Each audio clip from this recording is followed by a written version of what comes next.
Na sasa tumepewa kazi mingi, pesa hatujapata. Mimi naona tuko na shida mingi. Kwa hivyo now that we are done with that chapter, sasa tufanyie wananchi kazi. And then sasa tuone sasa mkishughulikia mambo ya hao wananchi wa kawaida. Na that is the only time tutasema kwamba Kenya yetu imeendelea mbele. Lakini kwa sababu sisi hatutaki kuambiwa tunafanya fitina na tunafanya siasa, wacha tuachie Mwenyezi Mungu. Tuseme ya kwamba Mungu aweze kuwa judge. Kama you are doing that for these people ambao waliwachagua, Mungu atawareward. But kama mnafanya kwa sababu ya tumbo zenu, na Mungu pia awaone. Tunaye mheshimiwa hapa anaitwa Mheshimiwa Dhogori, watu kutoka kule Kitaro, tumpigie makofi. Asante sana Your Excellency. Asante sana. Thank you. Najua tulikuja zamani, tulikuja mapema, si ndio? Kwa hivyo hatutaki kuongeza mambo mengi. Yangu ni kuwashukuru. Najua hizi team ziko hapa, kamati zetu.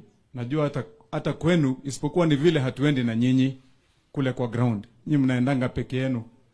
Mnaita watu, mnaorodhesha watu, na mnakuja tena mnafanya kukagua wale watu moja kwa moja, nani atafaulu, nani hatapata. Na hiyo kazi sio rahisi, kwa vile basari zenyewe, hata kama tumepiga basari mara 5 vile zilikuwa siku hizo za mbele, bado hazijatosha. Ama namna gani jameni? Hata hii yetu bado tumefanya times 5, kwa vile mnajua zamani basari ilikuanga mwaka moja, mara moja.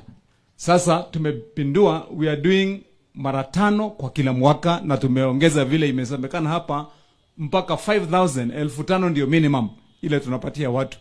Lakini bado kwa vile shida ni nyingi kwa wananchi wetu, bado hata saizi mkienda na hizi form watakuja wengi na kuna wengine hawatapata. Hivyo ni kusema kazi ni nyingi. Tunatambua na tunaelewa ya kwamba hata kwenu kazi sio rahisi, kwa vile saa zingine mzazi akikuja akiwa na shida yake, alafu anaenda kwa kamati, anapata chairman na secretary na yeye kamati yake, mwingine hata anaweza fikiri wewe ndio unamnyima ile basari. Ama namna gani jameni? Hata ukiwa mwanakijiji, na unajua sisi tunachukuanga members kutoka kwa ile area. So hata wale watu wanakuja kuomba basari ni wale wanakujua ukiwa mwanakamati. So utasikia hata kama ni jirani yako anaweza anza hata kukuchukia, akifikiria wewe unanyima yeye basari. Ama namna gani jameni? Kwa hivyo tunajua kazi sio rahisi.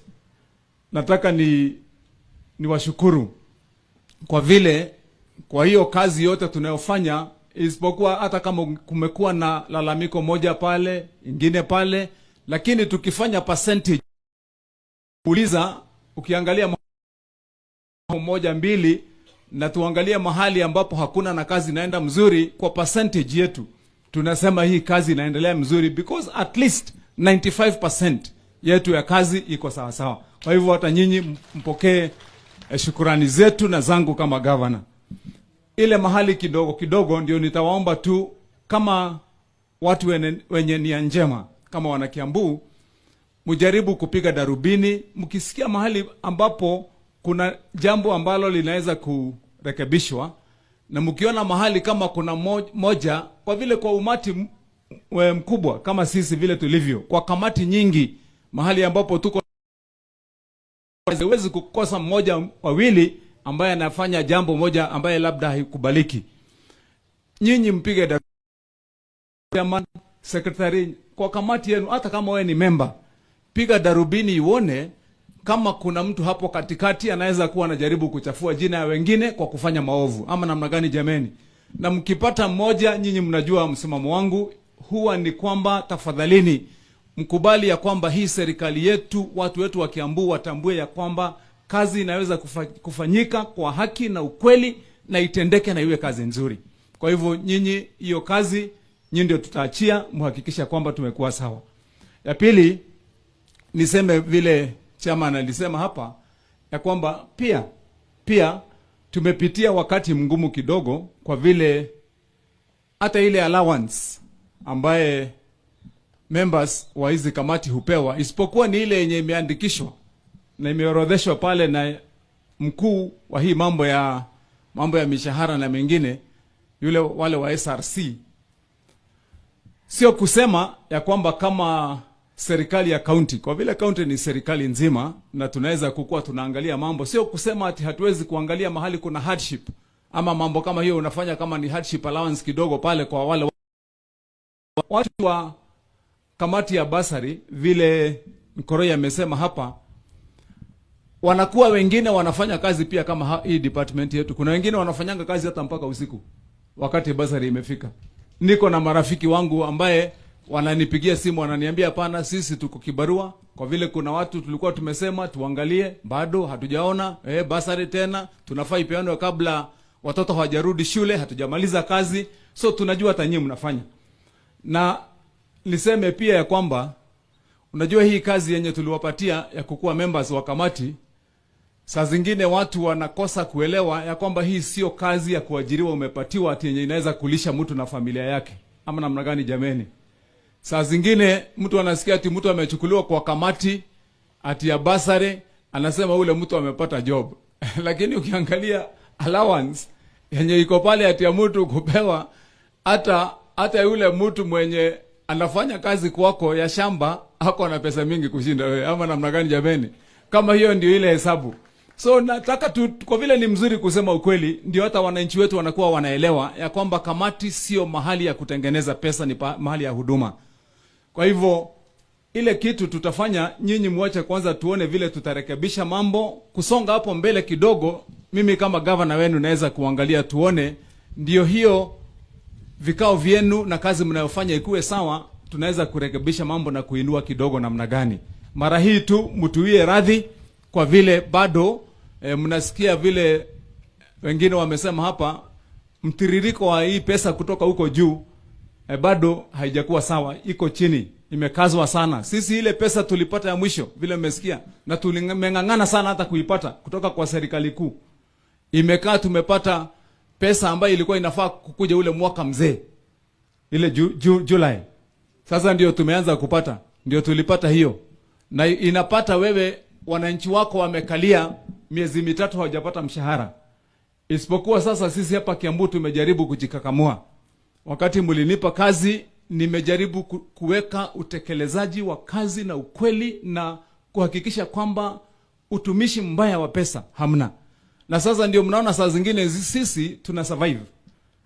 Kwa counties zote za Kenya, all the 47 counties in the Republic of Kenya, hata kama kumekuwa na malalamiko, na ningependa niwaambie, na mwenye kupenda kudhibitisha adhibitisha, hata kama anasikiliza, ya kwamba sisi in the county government of Kiambu, we are the most updated, because isipokuwa tu ni yule mwezi moja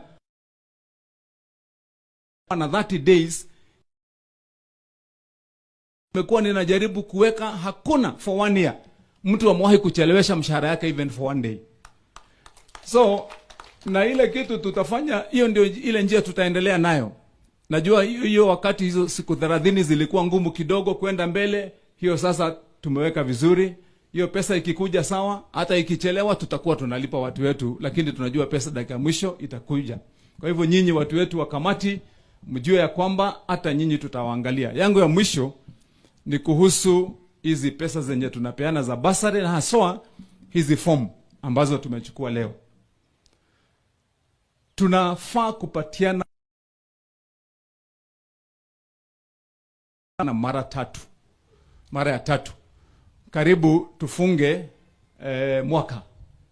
Na kwa hivyo nataka tutaelewana vizuri. Hizi form mkichukua, hizi kamati zetu, mwende haraka muandikishe watu wetu kabisa kwa ukweli ambao mko nao kwa orodha. Tuko na hawa viongozi wetu hapa MCS, kama kuna majina mnaorodhesha pale, mnapeana pale kwa kamati, tunaangalia kuhakikisha kwamba kama viongozi wamechaguliwa, hata nyinyi mnaona ya kwamba kila kitu inatembea sawa sawa. Hizi basari tunataka in 2 weeks mumalizane nazo. Mkimalizana nazo tupatie wenyewe, ama namna gani jameni? Kwa vile hizi form ni za watoto wetu na wazazi ambao wameomba. Ndio majaliwa ya Mwenyezi Mungu, tukimaliza huu mwezi wa 10, before we close November, tumalize hiyo ingine basari ambayo inakuja, mkuje tuwapatie form zingine muende mfunge hiyo. Watu wakikuja December, sasa watachukua checks waende kwa umati wakiwa wanarudi kwenye shule. Ndio sasa majaliwa yake Mwenyezi Mungu, wenye watafunga sasa mwezi wa pili, tukienda mwezi wa tatu watapata ile basari yetu ya mwisho. Ndio sasa hiyo financial year tumefunga na hizo basari zetu 5. Kusudio langu ni kwamba God willing in the year 2025 tutainua hii pesa yetu from 500 million to 750 million ya kupatia watu wetu.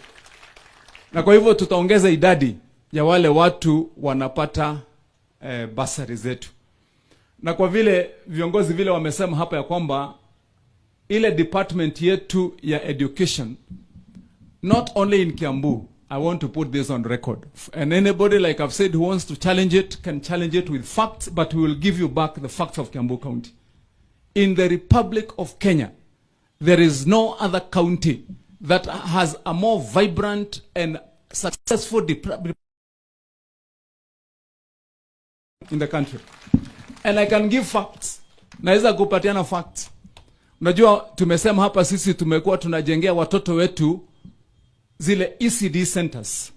Saa zingine tukiwa tunaongea na hao viongozi wenzangu MCAs, nasikia wengine wanasema ati tunajenga madarasa. Niliwaambia hatujengi darasa.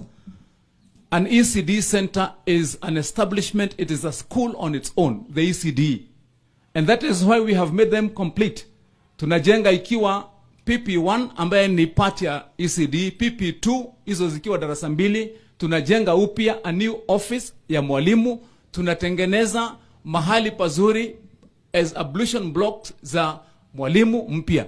Vijana wote watoto na wasichana new ablution blocks. Tunatengeneza mahali ya watoto kuchezea ile tunaita play center. Alafu tumesema kutoka huu mwezi kuendelea every ECD center tukijenga, tunajenga pamoja na kitchen. Hivyo ni kusema hiyo ni shule mzima tunajenga. Tumejenga and completed 109 na saa hizi another 130 ziko mbele ya almost 30, zingine 60% kumalizika. Mwezi wa December we will have completed more than 250 ECD centers ndani ya hii county yetu ya Kiambu. Hakuna county ingine iko na record like that one, and we are just doing 2 years. 2025 tunatarajia tutafunga chapter ya kujenga ECD centers. Tuwe tumejenga total 524. Every primary school will have its own new, fully equipped, independent ECD center. Na tunamaliza hiyo kazi hata saizi zenye tumejenga. Tunaweka mpaka furniture ya watoto wote, desk ziko mpya. Tunaweka mpaka viti. Hizo zenye tumejenga 109 zote ziko na hizo vitu zote. Baada ya hiyo mpaka mwalimu tumewawekea mpaka desk mpya na meza za mwalimu. That means that we are doing a good class. Hizo kuna yenye haiweki stima.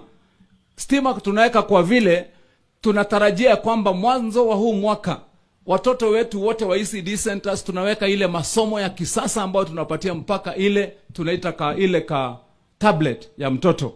Wasome masomo ambayo ni ya kisasa. Tuko mbele ama tuko nyuma jameni? Na nyinyi mnajua nilisema kwa hizo shule zote every child irregardless kama huyu mtoto ni wa background ya aina gani, haijalishi ni mtoto ametoka kwa familia iko kwa kiwango gani, wote 3 days a week wanakula mayai, wote 5 days a week wanakunywa fortified uji ile ya vitamin, wote 1 day in the week Thursday wanakunywa maziwa nzuri ambaye iko imetengenezwa vile watoto wanapenda, ingine ya strawberry, ingine ya vanilla. Watoto wanafurahia jameni. Si tuko sawa, tuko mbele ama tuko mbele jameni?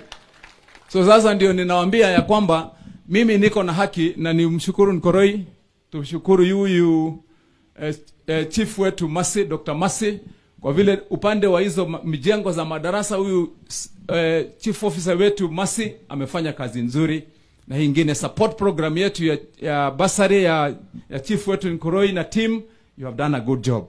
Kwa hivyo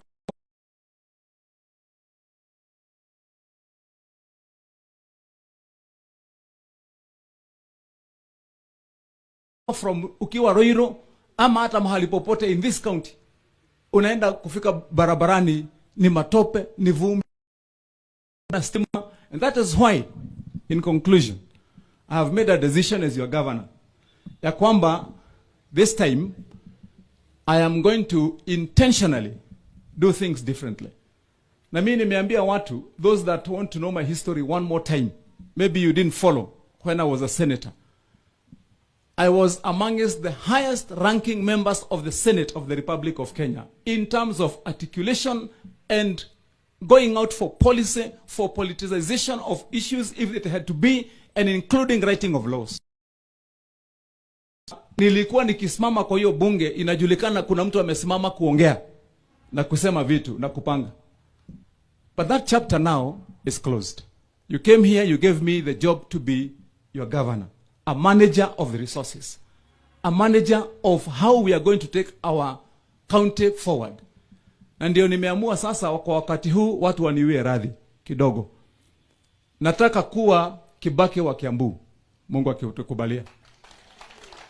Ambapo I want to entrench and solidify my legacy in this county as a governor who helped to establish a foundation that will put this county ahead, that any other governor atakuja nyuma yangu atapata ya kwamba we have set the foundation ambayo hii county sasa tutakuwa tunaenda mbele. So kwa hivyo mkisikia saa zingine